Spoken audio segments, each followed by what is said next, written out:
અષાઢી બીજ એટલે કચ્છનું નવું વર્ષ. નવા વર્ષની ઉજવણીના ભાગરૂપે કચ્છની પહેલી રાજધાની લાખિયાર વીરાને ખાસ શણગારવામાં આવે છે. કચ્છભરમાં નવ વર્ષના વધામણા કરવામાં આવે છે. અષાઢી બીજના દિવસે જ કેમ કચ્છનું નવું વર્ષ શરૂ થાય છે તેનો ઇતિહાસ પણ રસપ્રદ છે.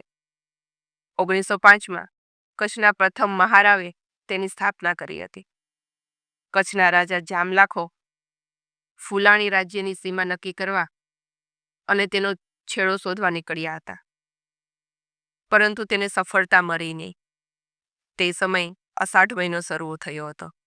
વરસાદ પણ વધુ પડવાથી ચોરેકોર હરિયાળી ફેલાઈ ગઈ હતી, જે જોઈને રાજા પ્રસન્ન થયા અને અષાઢી બીજના દિવસે કચ્છનું નવું વર્ષ તરીકે ઉજવવાનું ફરમાન કર્યું.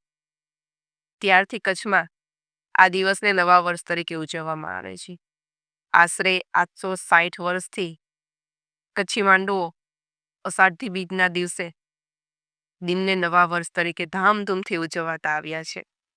ખેડૂતો પોતાના ખેતીના સાધનોની પૂજા કરે છે, ઘરની બહાર દીવા અને રોશની કરે છે, ભગવાનને તથા વડીલોને પગે લાગી મીઠાઈઓ એકબીજાને ખવડાવી સર્વે નવા વર્ષની શુભેચ્છા પાઠવે છે.